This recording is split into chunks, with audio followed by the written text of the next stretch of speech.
And we're back, folks, right here on the MCU Rewatch Reviews series, talking about one of my favorite movies in the MCU, one I've been waiting to talk about for quite a while now, Guardians of the Galaxy Volume 2, the sequel to one of my other favorite movies in the MCU, Guardians of the Galaxy. It's going to be a lot of fun here today. We're bringing on, as always, the doc, Chris Mueller, at BR underscore the doctor, BR underscore doctor on the Twitter machine. Chris, how you doing today?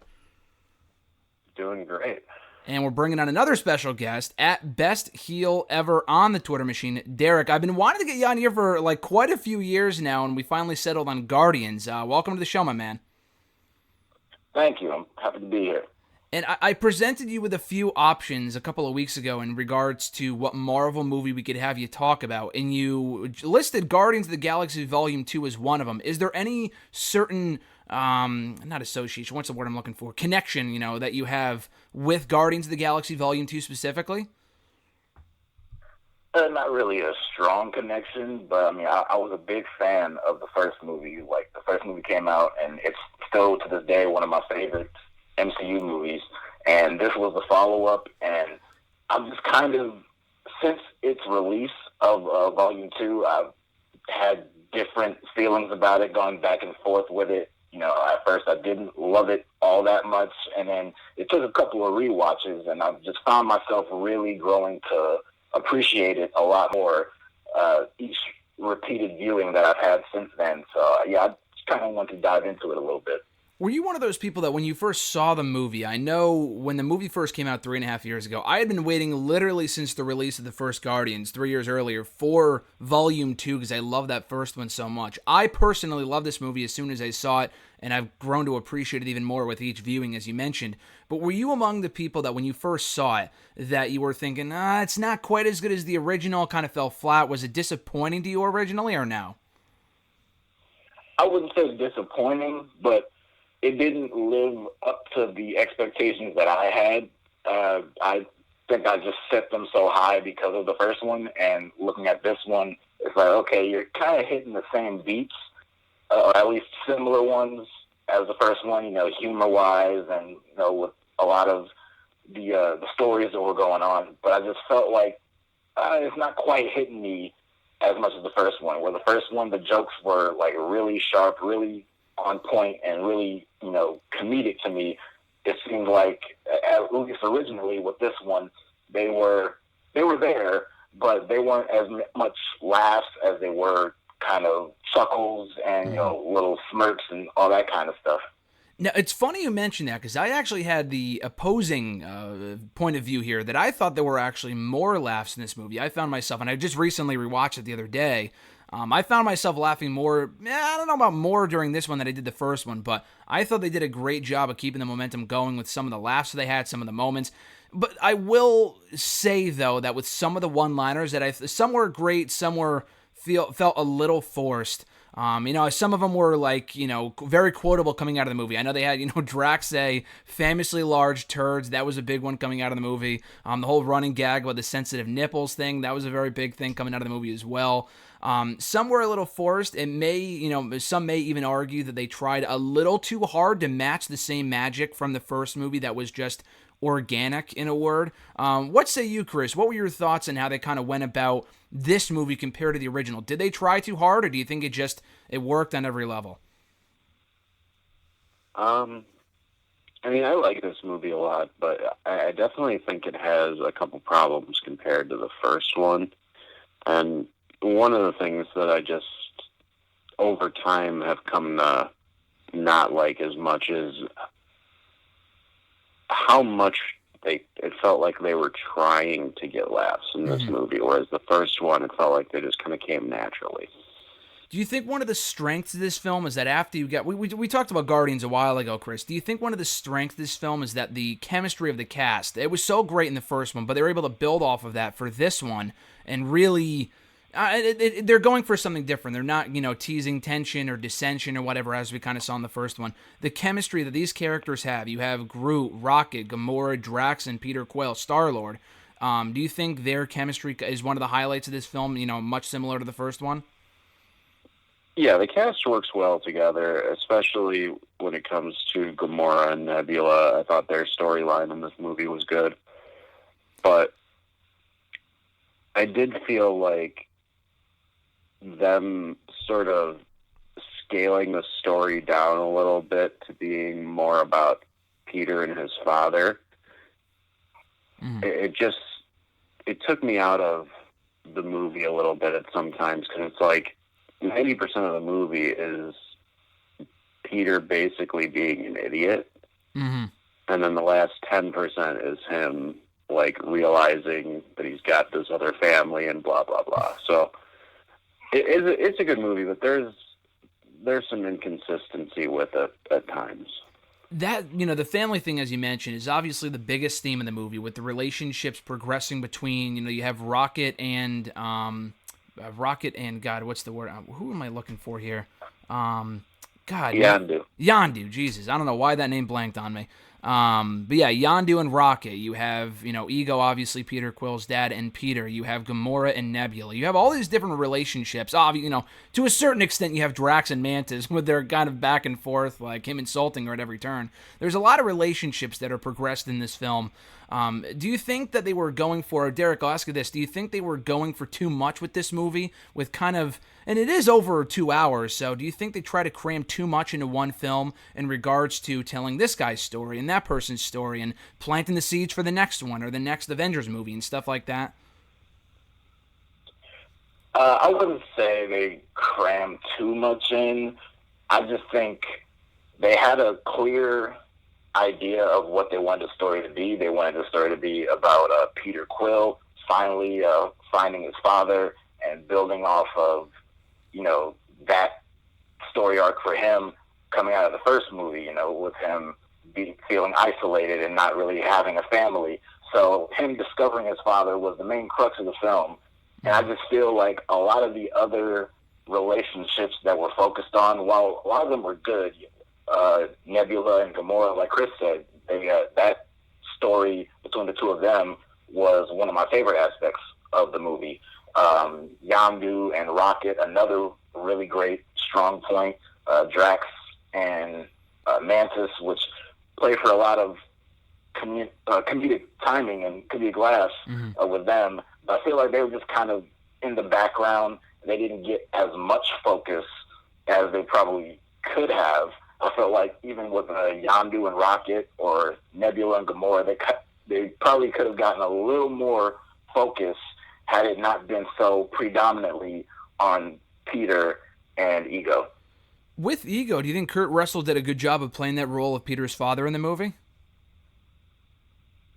Oh, yeah. I really enjoyed Ego. I know a lot of people talk about how the MCU and their villain problem, which lasted for a while, but I would put Ego up there as one of the better villains that they have. He's a very charming, charismatic character, and you really believe that he is someone that Peter would idolize. Like, that's who he looks at. Like, this is my father. I look to him. I see myself in him. And in Ego's turn, like, he understands that about Peter, so he comes off like this persona that Peter would look up to. And he was pretty funny, too. He got some good jokes in, but he was just a really interesting character to follow throughout the movie. Yeah, most definitely. I think he did the character, and obviously Kurt Russell himself, I thought did a great job on the role. Very manipulative, telling Peter what he wants to hear. And going into this movie, I wasn't overly knowledgeable really at all about the Ego character and Peter's parents' backstory and stuff like that. I came into this movie with a complete clean slate, not really knowing what to expect. So the heel turn, for lack of a better term here, when it came to Ego, took me completely by surprise. And I guess they foreshadowed it quite a bit over the course of the film, but I thought they did a great job of telling that story too, and him wanting to, and it's one of the typical, like you mentioned, Derek, about the Marvel villains, and they're always wanted to take over the world, and we kind of see that again here, where I don't know what you call it, the cement or the sloth or whatever the hell it is that he's like putting on each planet to take over each planet. It's kind of along those same lines, but I really loved the role that he had in this movie. I thought the stuff that he had with Peter over the course of the film was great. Kind of takes center stage for the most part. Not that that's a bad thing. And so, Chris, I'll ask you this. Knowing about Ego coming into the film, what were you expecting from the character, and did they do the Ego character justice in Guardians 2? Oh, man.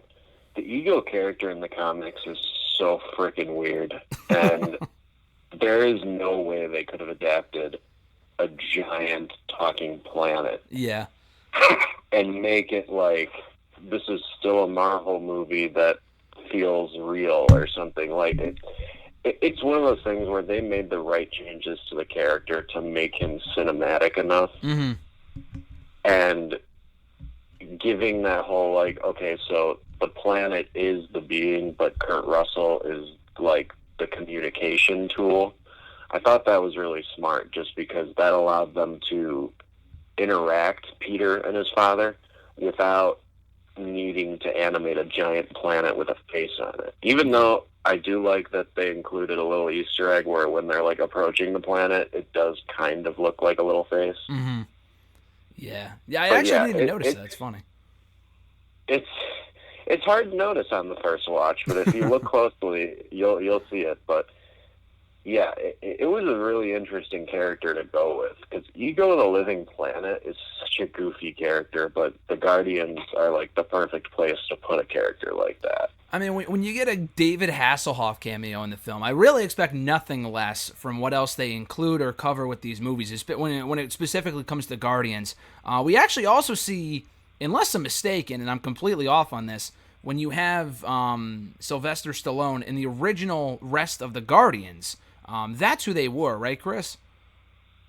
Yes, that's like technically from the comics. That's the first Guardians. Okay, team is Stallone and Michelle Yeoh and the Miley Cyrus robot. Yeah. Do you think we'll be seeing more of the original Guardians either in the next film or in another installment in the MCU? A few years ago, I would have said yes, but it's getting to the point where I feel like it might be too long before they get around to that, to where Stallone might not be interested anymore. Like, he's not a young man. I know he looks like he's still in good shape, but man, he was really looking ragged in that last Rambo movie. So I don't know how much longer he's going to be running around doing that kind of stuff. I was going to ask you. I would love to see them as part of the third movie, like maybe just make it about both teams. Who knows? Yeah, I was going to ask you if you saw that Rambo movie, Last Blood, that came out last year. I saw that when it came out, and he looks terrible. I mean, those last like 20 minutes alone were completely ridiculous when he ripped the heart out of the guy's chest and was like, come on, dude. But I actually enjoyed that movie for the most part. Like, when that movie gets going, it's a good bloody revenge flick if that's all you care about. It's just not a Rambo movie, and that's what bugs me about it. Yeah, definitely not a Rambo movie, but it's completely ridiculous in like all the best ways. Did you see that movie, Derek, or no, Rambo Last Blood? Yeah, I managed to check it out. I enjoyed it for what it was too. I'm just like, wow, I don't even recognize this character anymore. All the way from that original First Blood movie all the way to here, it's like, who is this guy? Yeah. Should they even have made that like movie? You said, it's a fun movie. If that's all you're out for is a little bit of fun, then, you know. Yeah. If you want to watch some guys get decapitated, Stallone's your man. When he ripped the guy's heart right out of his chest, I'm like, what the fuck am I watching? But it was great, though. Like, I'm just like sitting there laughing my ass off like, this is amazing. I got to go back and watch it. I think that's on Amazon Prime now, so that'll be a good movie to rewatch soon. It's still not as ridiculous as the second Punisher movie. Did either you guys ever see Punisher Warzone? I have not. Oh, my God. Dude, when Frank Castle punches through a dude's skull, that's when you realize that movie is like, oh, this is not the same Punisher with John Travolta, is it? No, like this we are in this now. This is our world that we are living in. We just have to accept it and go forward. Man, and it's so funny that guy ended up playing Thor's buddy, Volstagg, the guy who was big and always hungry. That's the same actor. Oh, was it really? I didn't know that is the same actor. Yeah. Yeah. That's crazy. They make some very interesting cast choices with these movies. Do you think they might have done that on purpose, or that the Punisher movie that you're talking about, Chris, that came before the Thor movies, right, or no? Oh yeah, way before. It was like straight to DVD schlock fest, just blood and guts. And I mean, it's kind of fun actually. I like Punisher Warzone because it's not trying to be more than what it is. Yeah.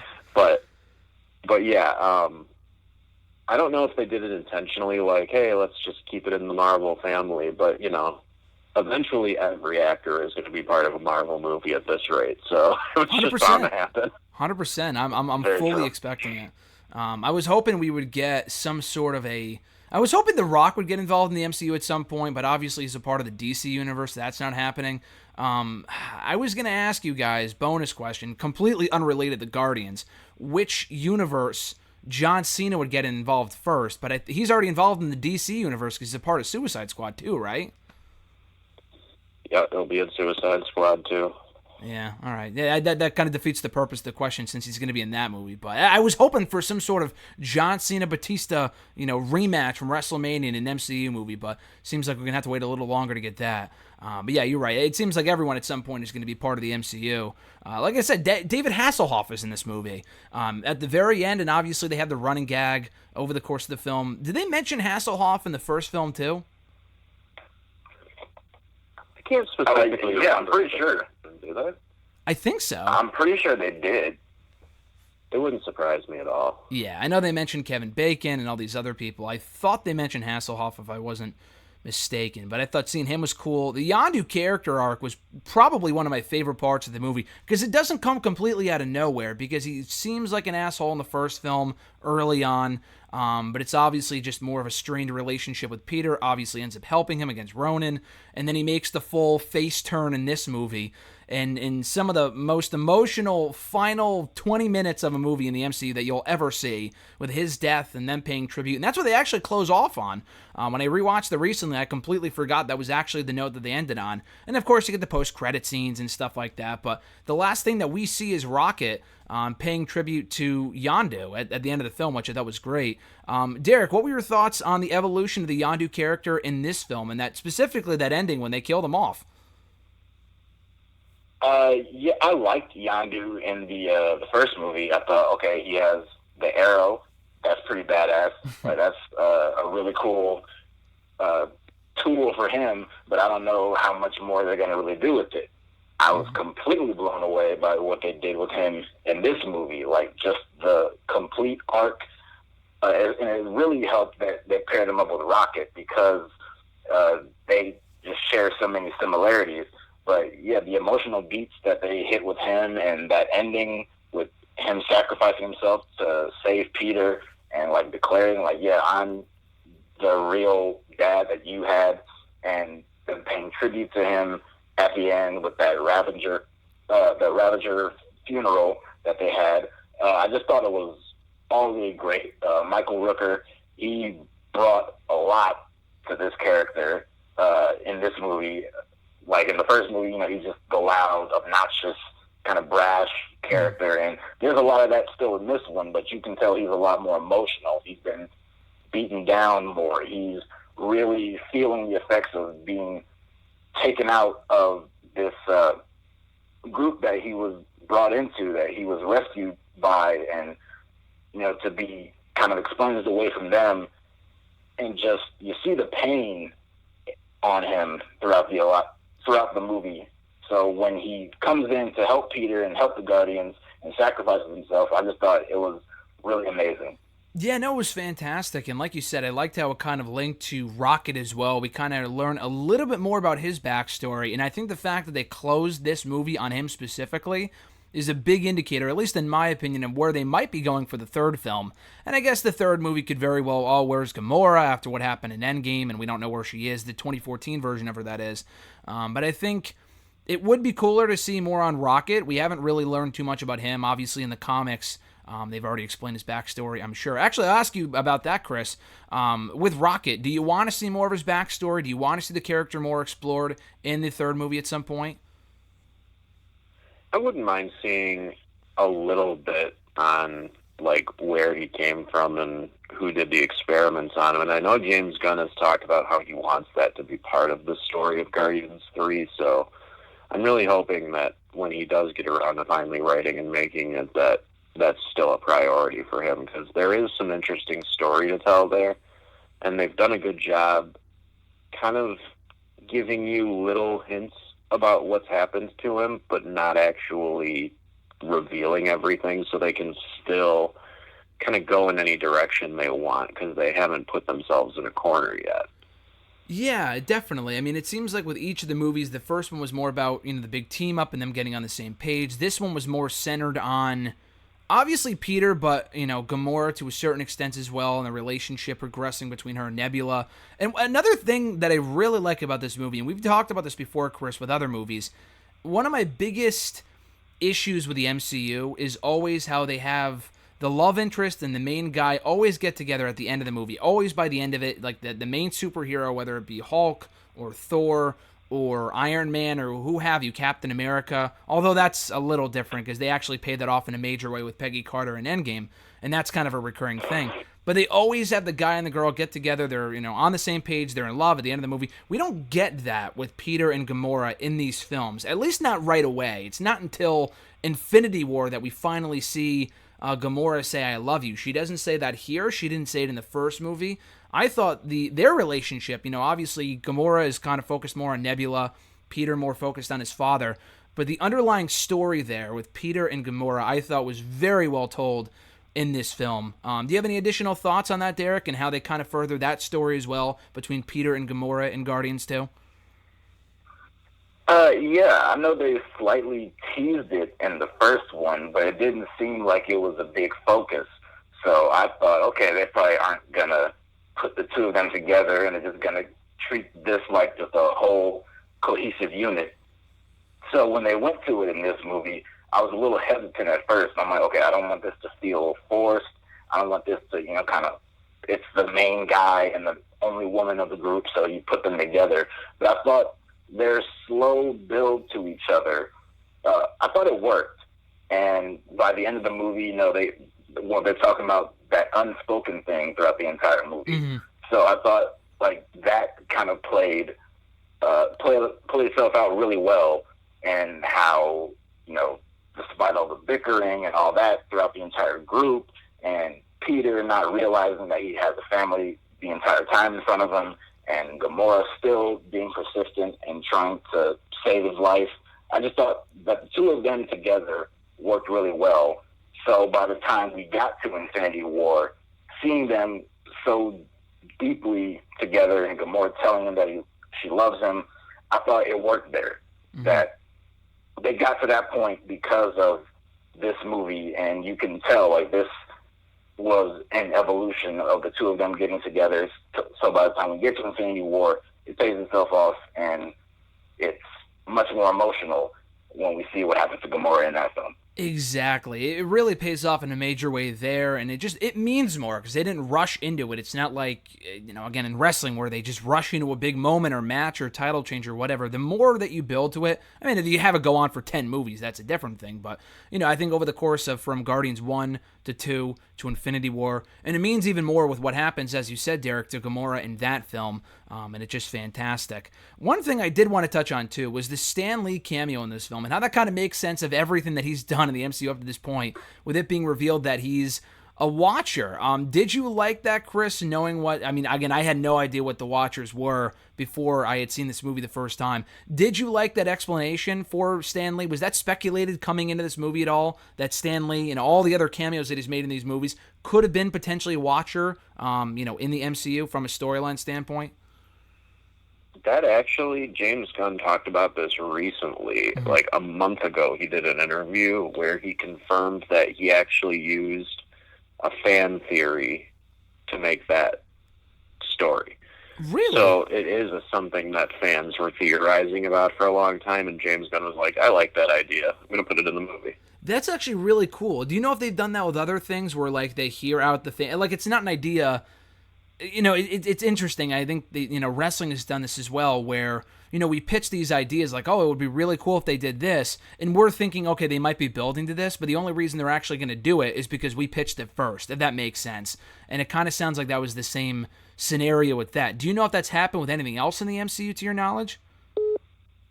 I have no idea if there's anything else specifically that they've taken fan theories and used them. I know that there are so many fan theories that, some of them are bound to be true, and it's not like James Gunn can go read all of them. But yeah, it's definitely one of those things where I feel like paying that little bit of fan service, which Stan Lee's cameos are just fan service to begin with. Mm-hmm.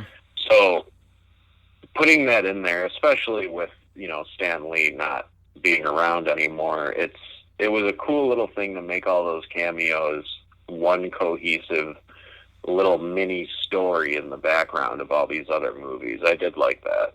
Yeah, it's a nice explanation after, almost a decade of movies from Iron Man 1 up until this one, to explain why he's in all of these roles in all of these movies. And I think he actually specifically mentions being a postman, and that would have been from, I think, Civil War, when he was outside of the Avengers Tower or Tony's house or whatever. So I thought that was awesome with the Stan Lee cameo here. Any thoughts on that, Derek, with Stan Lee being revealed as a Watcher in this film? Did that have any impact for you, or was it more like, oh, that's cool?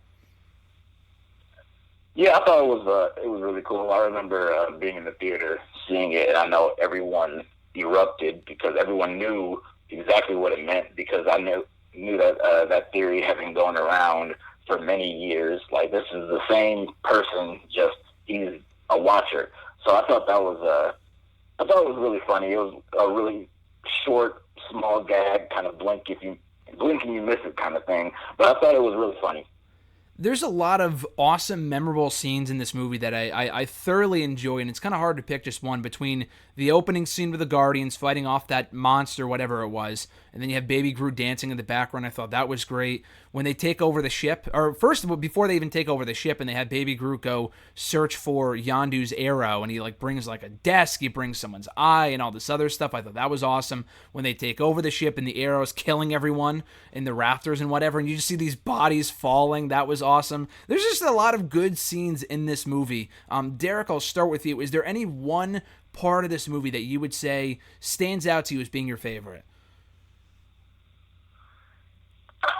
It's pretty hard. I would say it was probably just the entire sequence of Baby Groot finding all of the random things to keep bringing back. Mm-hmm. It may have went on a little longer than it needed to, but I thought it's funny. It works. Mm-hmm. But yeah, there's a lot of different parts of this movie. The Taserface joke at first was hilarious, with Rocket just roasting him in front of the entire crew, Mm-hmm. Calling him Taserface. But it kind of went on a little bit longer than it needed to.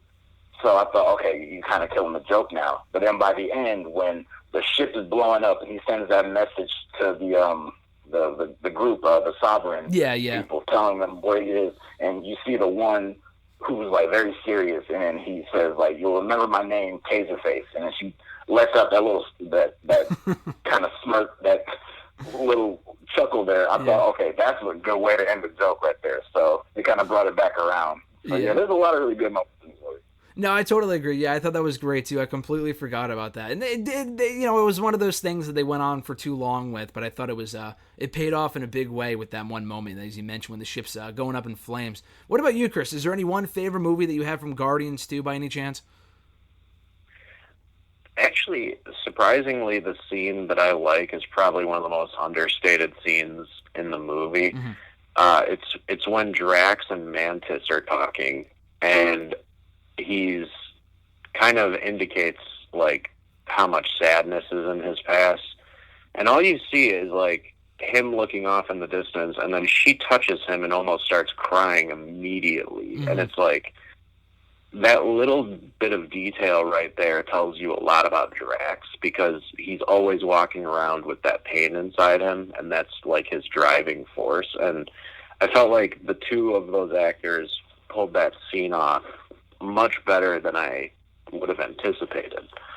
I'm glad you brought that up because I didn't really think about it when I recently rewatched it, but you bring up a great point with Drax and how they have that one scene where you can see the pain that he's going through after his wife and daughter are killed from before the first movie. That's a big part of his character in the first Guardians. He vows to kill Ronan and then Thanos. We don't hear anything about that in this movie. And not only do we not hear anything about it, he mentions his wife and how he met her at the beginning, more of in a comedic way as opposed to serious. That's the only time, the scene that you mentioned, where he comes across as a truly serious character. And again, he has a lot of great one-liners in this movie. I thoroughly enjoyed Drax. I'll get to him and Baby Groot in a moment. Do you think I don't want to say underutilized because there are already so many characters they were focusing on. Do you think they could have done more with Drax, Chris, in this movie to make him, I don't know, more of a threat, but like kind of focus on his roots and like they did in the first movie with him being out for revenge and whatnot? They can only pack so much into the movie, and this movie sort of had 3 storylines already. Mm-hmm. And Drax really, he's not the kind of character that should be the main focus of the movie. He is better as a side character. So the only thing I wish they wouldn't have done is, like, he went from in the first movie being almost funny by accident to in this movie he's laughing at almost everything. Mm-hmm. And I get that that's supposed to show that, like, he's more comfortable with this new family now and he's starting to let his guard down. But the first movie made it seem like he didn't even understand what funny was, and now he's laughing at everything. And I just feel like there was a little bit of inconsistency with his character there. But I do like how they at least threw in that one scene just to show, like, he hasn't forgotten about this. It's still very much a part of who he is. It's just that he's a little more lighthearted now. Yeah, the interesting about what you said, too, is that it's only been a couple of months, right? I mean, this isn't right after Guardians 1, but it's not long after. I know it still takes place in 2014. So to see that type of development in a character in that short span of a time, and like you said, he's more comfortable with this family, but it might be too quick. What were your thoughts on Drax in this movie, Derek? Do you think they could have done more with him? Did you want to see him have more of a serious side, or did it not really bother you at all? I probably would have liked to have seen more from him, but just seeing how they already structured the movie with the stories that they chose, It seemed like a character was bound to kind of get the shaft, basically, and not be as much of a focus. And I guess out of all of them, Drax made the most sense. I did find him funny. I did find, his over-the-top laughter to be funny at times. Not every single time, like the crack about Ego's penis or whatever wasn't Yeah. the funniest thing in the world. But I thought from the first movie to how he's portrayed, just naive, jokes go over his head, and all that kind of stuff, sarcasm, doesn't understand that, and like Chris said, like accidentally funny. I thought that worked for that one. But to get to this point, if there were years in between, I would buy it a little more. But like you guys already mentioned, like this takes place in 2014, like mere months after the events of the first movie. So to go from that as quickly as it did, I thought, okay, that's a little bit hard to buy. But yeah, that scene with Mantis, that was really impactful. So it's kind of like, it's hard to say. So I don't know. No, I agree. It's like they could have done more with the serious side stuff, but as you guys mentioned, they were already doing so much in this film, so I get why they didn't. But that kind of made up for it in a way. At least we got some sort of acknowledgement of what his past was, what he's aiming to do. And he never mentioned Thanos. Nebula did. Nebula kind of gets the revenge on Thanos role in this movie by the end, where she said, she kind of goes off on her own and says that she's going to kill him herself. But anyway, no, I thought that was cool too. So on the subject of Drax, Baby Groot, people like that, kind of those type of characters. Derek, I'll start with you. Who from this movie do you think had the, I don't want to say biggest breakout performance because it's a sequel, we've seen these characters before, but I remember going into the film and I remember Batista actually doing he did a podcast, I think with Jericho on Talk is Jericho, talking about how he really loved his performance in the movie, but like he jokingly hated the Groot character because it really just stole the show. Because it's Baby Groot. I mean, how can you not like Baby Groot? And some people I know didn't actually like Baby Groot. They thought it was too much. They thought it was annoying, whatever. I thoroughly enjoyed it. Before there was Baby Yoda, we had Baby Groot. Who from this movie, Derek, do you think had the biggest standout performance? Who did you enjoy the most from Guardians 2?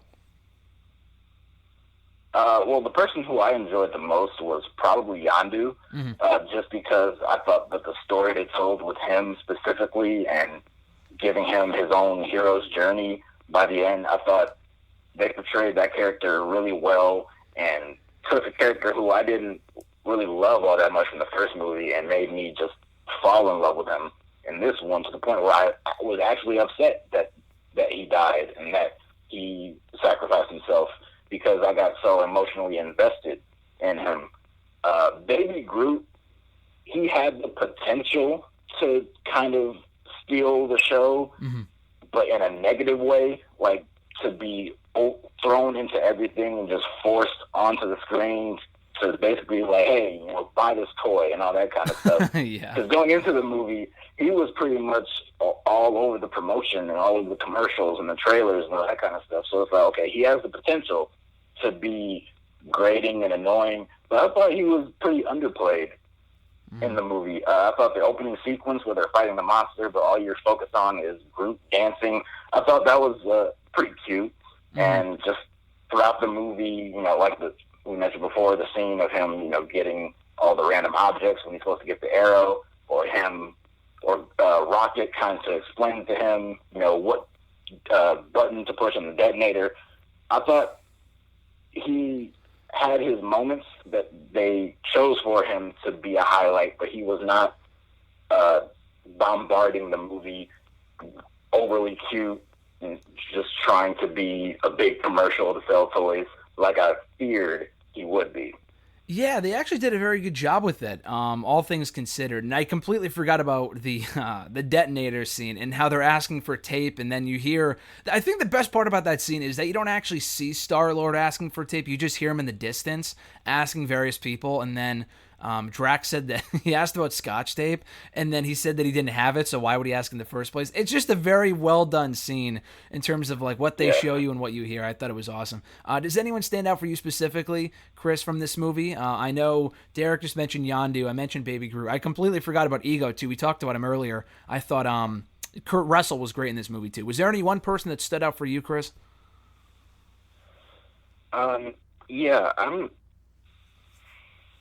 kind of split between two, because I agree with Derek. The Yondu character really was a great addition to this, as far as like kind of giving him a little bit of a face turn and making it seem like maybe we didn't know exactly who he was in the first movie. And Michael Rooker is such an interesting actor that I could really just watch him do anything. So he stood out to me a lot, but I'm also just a big fan of Nebula in general as a character, and Karen Gillan as an actress. And what they did with her and Gamora in this movie, I felt like that side storyline could have been the main story of the movie. Like, those two characters have such an interesting story that they could have told, but not telling it all right in this movie is smart, because it allows them to go back to it later. But yeah, I really like Yondu and Nebula in this one. I felt like both of them were great, and they're not even part of the Guardians team officially, so the fact that they were able to stand out as much as they did was impressive. Yeah, I thought Nebula was great in this movie too, and she's not a full-fledged face, in the beginning or by the end either, but just again, how she kind of comes on, to being on the same page as Gamora by the end. But they're not like, it's not like a Full House moment where they're hugging and she's like, oh, like come to my Thanksgiving dinner type shit. Like, they just have that mutual respect for each other by the end, which is cool. Final few questions for you guys as we wind down. A big part of the first movie, Chris, we talked about this in our Guardians review a couple of months ago. The soundtrack. The soundtrack in this movie, I don't think it's quite as iconic as Guardians 1. I think that kind of goes without saying. But it's still a very, very good soundtrack. A lot of good songs. I love the Blue Sky song they use in that opening scene that Derek mentioned where he's dancing around Baby Groot while they're killing off the monster in the beginning. The soundtrack's really good. Does it live up to the first film, Chris? Did you like the soundtrack? What were your thoughts on it? I liked it. It's the Guardians music is what I listen to. Like, that's the kind of music I listen to most of the time anyway. I'm kind of a fan of oldies, classic rock, that kind of stuff. I do felt like some of the stuff they chose was a little on the nose. Like, they literally chose a Cat Stevens song called Father and Son. I was going to say, yeah, that was a little on the nose, yeah. I was thinking that too. But, you know, beyond that, like, there are certain songs that they use that are iconic, like Brandy by Looking Glass. Mm-hmm. Like, that was a good song for that scene because it fit the scene perfectly. But it did feel a little bit like when they threw in Lakeshore Drive, that was one of those things where I was like, oh, that just felt like James Gunn threw that in because he really likes that song. Mm-hmm. So I do agree that maybe it's not quite as iconic as the soundtrack from the first movie, but it definitely fit with the aesthetic that they've already set up for these characters. Definitely. Yeah, I thought it was cool. And I love the ending, too, after Ego, crushes the cassette, crushes his player, Peters, that is. They give him a Zune at the end of the movie, and he's, like, shocked that you can fit 300 songs on it. That's just awesome. There's so many possibilities with that in the third one, and I can't wait to see what they do with that. Derek, what about you? What were your thoughts on the soundtrack? I'm kind of right there with Chris there. I thought it was really good. They chose a lot of great songs. Like, I like majority of the songs that they put on the soundtrack, but I think the first one, I don't know, I think the first one just fit it more naturally and organically, whereas this one, like you mentioned, there's a lot of them that are really on the nose, kind of, either they're really on the nose or it's just like, yeah, that's just James Gunn. That's a song that he likes, so he just wants to put it in there. But I thought they worked for what they were supposed to do in terms of getting emotion, and it's a fun listen to the soundtrack. So, yeah, it was fine. Yeah, definitely. I mean, the father and son song, the father and son song at the end was good. Like, yeah, come on, like that's a little too on the nose, like Chris said. I completely agree. It's like a little too obvious, but it was good. It was good. It was a good way to end the movie. Last thing, I'll start with you, Derek. There's a tease in the post-credit scene about Adam Warlock. They never say Warlock, but they do call him Adam. And the Sovereigns, as you mentioned earlier, they kind of play a background role in this movie. We see him quite a bit. But they do tease Adam Warlock being either in the third movie or another film. I don't think that's been confirmed. I don't think he's been confirmed to be the big bad villain in the next one. I'm not sure when we would see him, but they clearly have invested in him enough. I think he made like a cameo or it was like an Easter egg in the first film, but like they actually outright say Adam in this one, so it looks like that's what they're building to. What are your expectations for the Adam Warlock character in the MCU? Do you want to see him in Guardians 3 at some point? Well, simply because they teased him, I would like to see him appear in Guardians 3. It's gotten to the point where it's so long since the second one, and it's kind of taking a little longer to get to the third one. That it's like, I would hate to get to the third one and get all the way through it, and then them still tease Adam Warlock. It's like, okay, it's been there. You mentioned him by name at this point, so I would like to see him be in the third one. Now, whether that's as an antagonist or if he's going to eventually join the Guardians. I know a lot of people have theorized that he might just end up becoming a member, either maybe not right away, but maybe like be an antagonist at first and then somehow kind of join along with them. I would like to see that character on screen, on film, in some capacity. I'm not overly familiar with them, but I know it's a character that I would like to see brought to life, and I would, like to get past the stages of teasing him and kind of fully show him, kind of like what they did with Thanos. Like they teased him for what felt like forever. Like is he gonna get up from that chair at some point and actually do something? Yeah. And then he finally did something. So I'm not saying Adam Warlock's gonna be Thanos levels, but it's kind of like, you teased him enough to now I'm ready to finally see him. Yeah, no, exactly. I mean, I think with what they're, what they've been going for with Adam, I'm looking forward to seeing how they incorporate him into the MCU as well. What about you, Chris? With what you know about the Warlock character, and do you think they'll deliver on it? And I completely agree with Derek too. That was one of my criticisms, that it's been over 3 years since this movie, and we know we're not getting Guardians 3 for another at least 2 or 3 years. Is it too late to introduce the Adam Warlock character at that point, and would you want to see him in Guardians 3? Well, it'll never be too late because we only saw Cocoon, so they can write in however long they want for it to take him to grow inside that thing or whatever is happening. So that's kind of a thing where they can just put him in at any point. But I do want to see him brought into the movies. I was a little disappointed that they waited so long because he is such an important part of the Infinity War storyline in the comics. And like, he's almost the main guy for the Soul Gem. So they obviously changed it up a little bit, and they had Red Skull being the protector of it. But yeah, it was a little sad to me that he wasn't part of that story just because he was so involved in it. And now I don't know what they're going to do with him, which I guess is a good thing because they can kind of take the character in any direction they want now. Yeah, no, exactly. I'm interested to see what they do with him. I had heard that as well about Warlock just being, a bigger character than, as opposed to just being a throwaway villain for Guardians 3. He might play a bigger role than we're expecting, and hopefully he does. Like Derek said, he might not be Thanos level, but maybe they are setting up for him to be the next. And he might not even be in a Guardians movie, frankly. They're going pretty cosmic with the Marvel stuff now, so he could really be inserted into anything. Like, he could be the main antagonist in the next Thor for all we know. Yeah, or, it might be too soon, but the Doctor Strange movie, I know that's the Multiverse of Madness, that's more like magic than it is cosmic, but he could pop up anywhere. There's a good chance they will definitely deliver it at some point. It's not like, as we've talked about before, Chris, these villains where they kind of leave a door open to bring them back, and then they don't, because they just have other plans.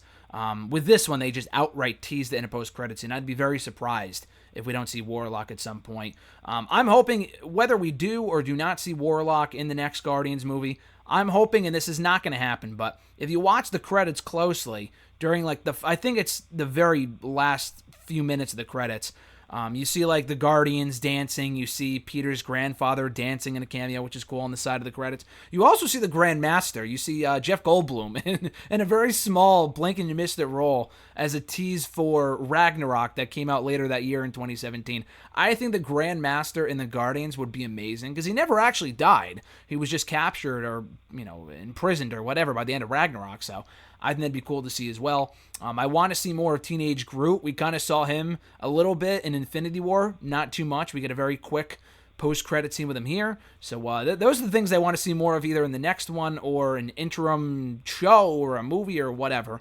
But either way, I really enjoyed Guardians 2. I thought this was a great movie. Enjoyed it just as much as the first one, and hopefully the third one, which is still quite a ways off, unfortunately, will be just as entertaining. So, Derek, any final thoughts on Guardians of the Galaxy Volume 2 as we wind down here? Like I mentioned at the very beginning, I loved the first one. That's still in my top 5 favorite MCU films of all time. I had a lot of high expectations going into this one when I originally saw it. Didn't quite meet them, but I didn't want to give up on the movie, so I've rewatched it several times in the last few years since it came out, and I've grown to really appreciate it a lot more.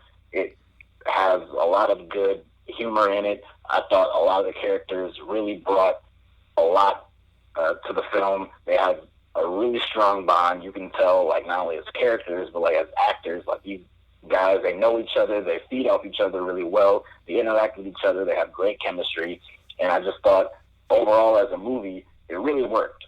And seeing how it fit into previous and future MCU films, I thought it really worked, and I do hope whenever we do get Guardians 3 that they can build off of the momentum of this one and some of the movies that have come out since, and that one will be just as good. But yeah, Guardians 2 gets a thumbs up for me.